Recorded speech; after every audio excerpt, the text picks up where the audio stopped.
Good morning, नमस्कार।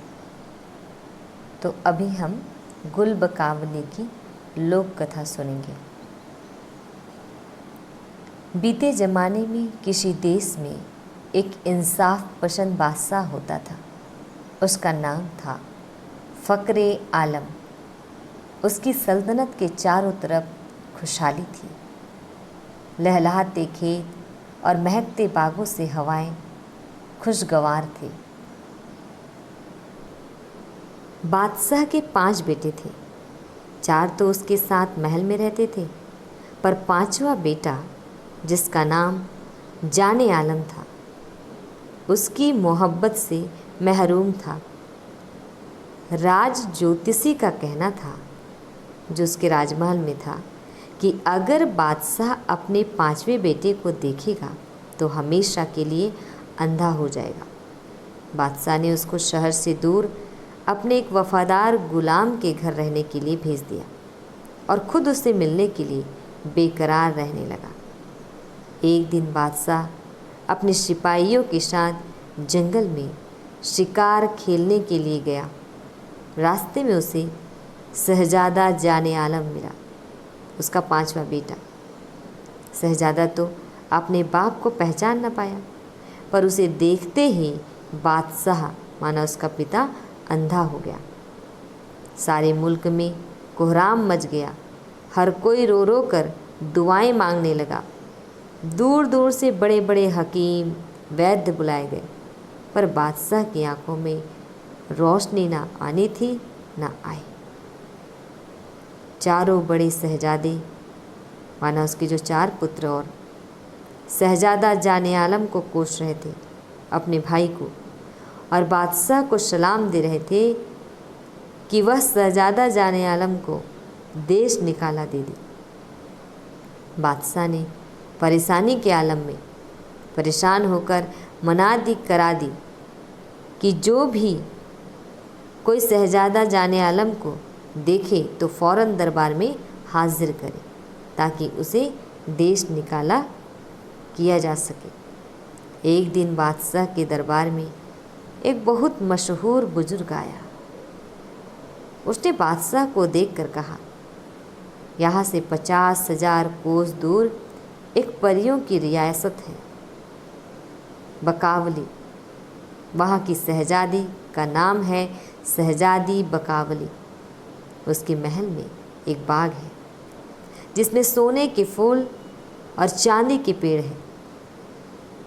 बाग के बीचों बीच एक हौज़ है, जिसमें बर्फ़ जैसा ठंडा, शहद जैसा मीठा दूध बह रहा है।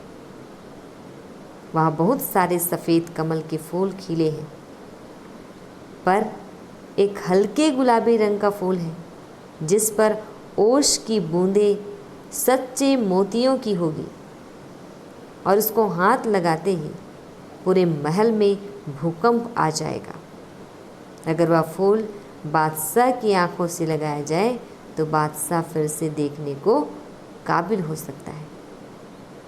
बादशाह के चारों बड़े बेटे अपने सिपाहियों के साथ फूल की तलाश में निकल पड़े।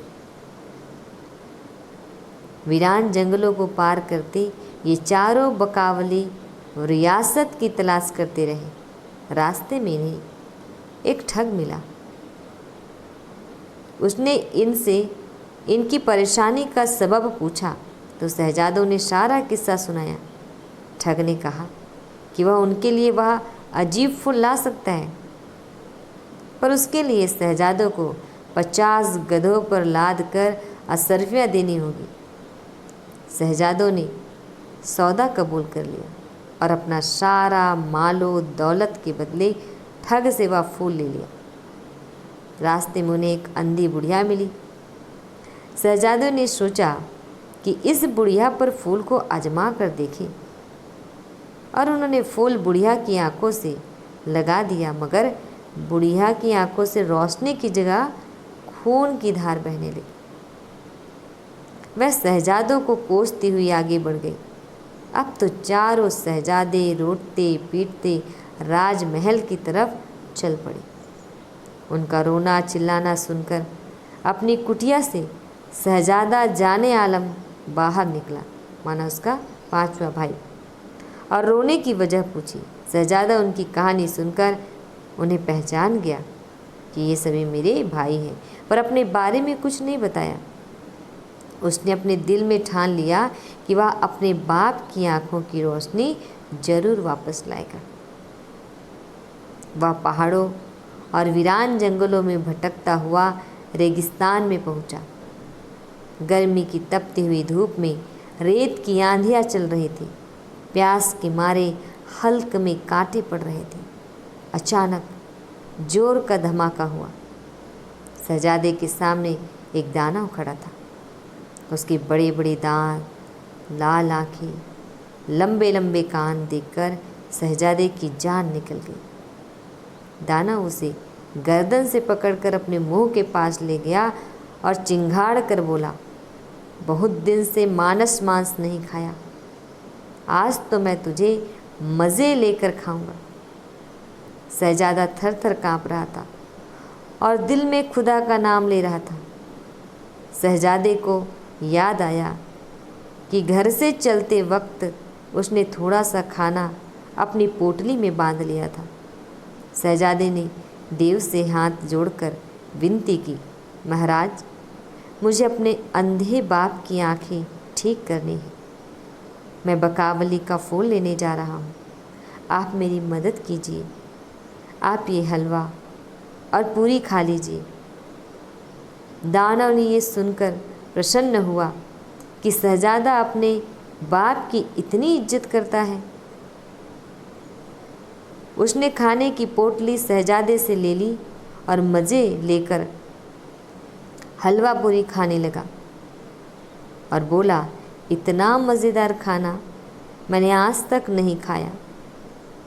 फूल लाने में मैं तेरी मदद कर सकता हूँ।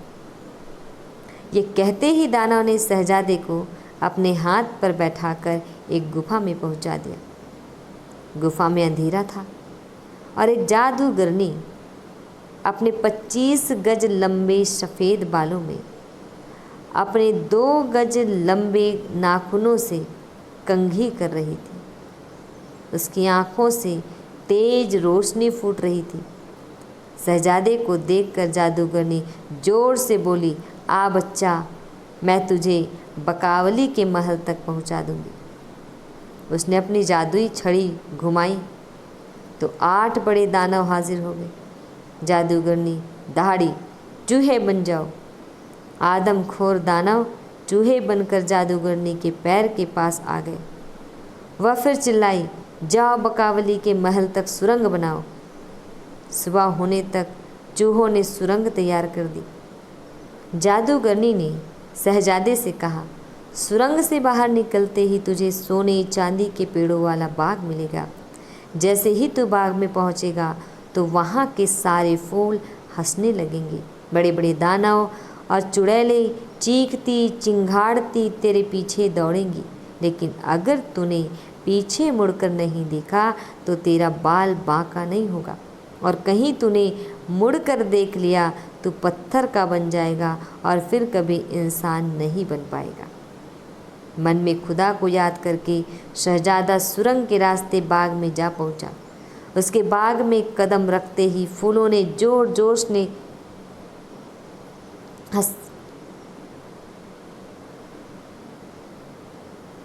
उसके बाग में कदम रखते ही फूलों ने जोर जोर से हंसना शुरू कर दिया। उसके पीछे धम धम करते कदमों की आवाज़ें उसके कान के पर्दे फाड़ने लगी, पर शहजादा अपनी धुन में मगन बाग के बीचों बीच उस ठंडे मीठे दूध की नहर के पास पहुंच गया और उस गुलाबी कमल की तलाश करने लगा। खुशी से उसे अपनी आंखों पर यकीन नहीं आया जब उसने उस अद्भुत फूल को देखा जिस पर सच्चे मोतियों की लड़ियां चमक रही थी। शहजादी बकावली फूलों की सेज पर लेटी मीठी नींद में सो रही थी। शहजादा बकावली के मदहोश हुस्न को देखकर हैरान रह गया। उसने झटपट फूल तोड़ लिया। फूल तोड़ते ही सारा बगीचा घोर अंधेरे में डूब गया। फूलों का हंसना बंद हो गया। सोने चांदी के पेड़ और फूल जलकर राख हो गए और हसीन शहजादी चीख मार कर उठ बैठी। यह डरावना मंजर देख शहजादा दौड़ता हुआ गुफा में घुस गया और भागता हुआ जादूगरनी के पास आ पहुंचा। उसे सही सलामत देखकर जादूगरनी बहुत खुश हुई और शहजादे को अपना सफ़ेद लंबा बाल देकर बोली, जब तुम्हें मेरी ज़रूरत पड़े तो इस बाल को सूरज की रोशनी दिखाना, मैं हाजिर हो जाऊंगी। शहजादी बकावली रो रो कर दीवानी हो गई, पर फूल ना मिलना था, ना मिला। उसने सोचा कि वह फूल को खुद ढूंढेगी। वह महल से बाहर निकल गई। शहजादा जाने आलम खुशी खुशी अपने महल वापस जा रहा था। रास्ते में उसे वही बुढ़िया मिली जिसकी आंखों पर चारों शहजादों ने नकली फूल को आजमाया था, मतलब शहजादे आलम के भाइयों ने। तो शहजादे ने सोचा कि फूल को बुढ़िया की आंखों से लगाकर देखना चाहिए। जैसे ही फूल बुढ़िया की आंखों से लगा, बुढ़िया जोर से चिल्ला उठी, मैं देख सकती हूँ भगवान तुम्हारी सारी मुरादें पूरी करे। वह शहजादे को दुआएं देती हुई अपने रास्ते को चल दी। शहजादे के चारों भाई राजमहल वापस जा रहे थे कि रास्ते में उन्हें यही बुढ़िया मिली। उन्होंने उसे पहचान लिया और पूछा, तू अंधी थी पर अब तेरी आंखें ठीक हैं, ऐसा चमत्कार कैसे हो गया? बुढ़िया खुश होकर बोली, एक नेक दिल नौजवान ने गुल बकावली को मेरी आंखों से लगाया और मेरी आंखें ठीक हो गई। शहजादों ने बुढ़िया से पूछकर उसके जाने का रास्ता पूछा और उसी तरफ दौड़ पड़े। शहजादी को उन्होंने पकड़ लिया और मार पीट कर उससे फूल छीन लिया। फूल लेकर चारों शहजादे बादशाह के पास पहुंचकर सिर झुकाकर खड़े हो गए। बादशाह को जब ये पता चला कि वे गुल बकावली लेकर आए हैं तो उसने जल्दी से फूल को अपनी आंखों से लगा लिया।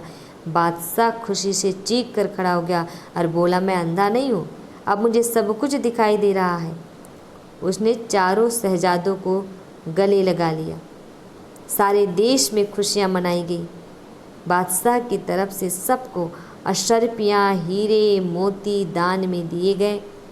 उधर शहजादी बकावली अपने फूल को ढूंढती हुई बादशाह के देश पहुंची। वहां जाकर उसे मालूम हुआ कि बादशाह की आंखें किसी फूल से ठीक हुई है। वह समझ गई कि यह उसी का गुल बकावली है। वह एक दासी का रूप बनाकर राजमहल में रहने लगी, जिससे वह अपने फूल को वापस पा सके। शहजादा जाने आलम समझ गया कि उसके भाइयों ने उसे धोखा दिया है। उसने सोचा कि अब जाकर बादशाह की सारी सच्चाई बतानी चाहिए। वह अपने शहर की तरफ चल दिया। वहां पहुंचकर उसने जादूगरनी के बाल को सूरज की रोशनी दिखाई। एक जोरदार धमाके के साथ जादूगरनी हाजिर हो गई।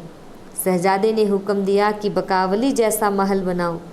जादूगरनी ने झुककर कहा, जो हुक्म मेरे आका। कहकर जादूगरनी फुर से आसमान में उड़ गई और एक पल में आलीशान महल तैयार हो गया, जिसमें नौकर, चाकर, पहरेदार और हजारों सिपाही शहजादे के सामने सर झुकाए खड़े थे। शहजादा जाने आलम के अजीबो गरीब महल और बेशुमार दौलत की शोहरत बादशाह के कानों तक पहुंची तो बादशाह ने सोचा कि जाकर देखना चाहिए कि वह कौन है जो उससे ज़्यादा मालदार और ताकतवर है। बादशाह ने अपने आने की खबर भिजवाई शहजादे को, तो शहजादा बहुत खुश हुआ। उसने बादशाह को अपने सिपाही भेजकर बुलवाया।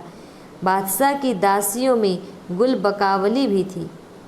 शहजादे के महल को देखकर बादशाह हैरान रह गया।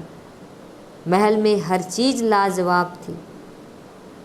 शहजादी बकावली महल को देखकर सोच में पड़ गई कि उसके महल जैसा महल शहजादे ने किस तरह बनवा लिया। इसका मतलब है कि मेरे फूल को इसी शहजादे ने चुराया है। बादशाह महल की एक एक चीज़ को आंखें फाड़ कर देख रहा था।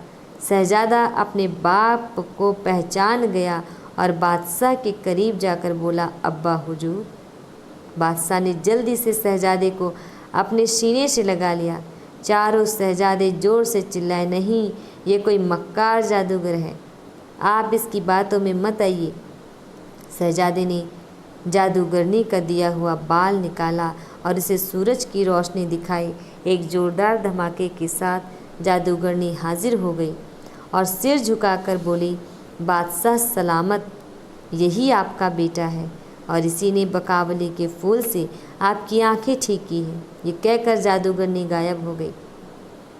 बादशाह ने शहजादे को फिर अपने सीने से लगा लिया और सारे देश में ऐलान करा दिया कि बादशाह के बाद शहजादा जाने आलम इस देश का बादशाह होगा। शहजादे ने कहा, अब्बा हुजूर, मैं अब यहाँ नहीं रह सकता। मैं वापस परियों के देश बकावली जाना चाहता हूँ। वहाँ की शहजादी फरिश्तों की तरह मासूम और जन्नत की हूरों की तरह पाक और हसीन है। मैं उस परियों की शहजादी से शादी करना चाहता हूँ। बकावली शहजादी सामने शर्म से झुककर बोली, शहजादे, मैं भी आपको ढूंढती हुई यहाँ तक पहुँची हूँ। मैंने भी आपके जैसा नेक और ईमानदार इंसान नहीं देखा।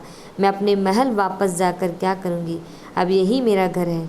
बादशाह ने दोनों के सर पर अपना हाथ रख दिया और शहजादे ने बकावली का फूल उसके बालों में लगा दिया।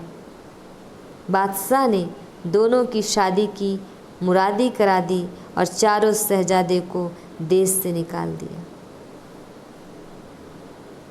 अपना इतना कीमती समय देकर इस कहानी को सुना, उसके लिए धन्यवाद।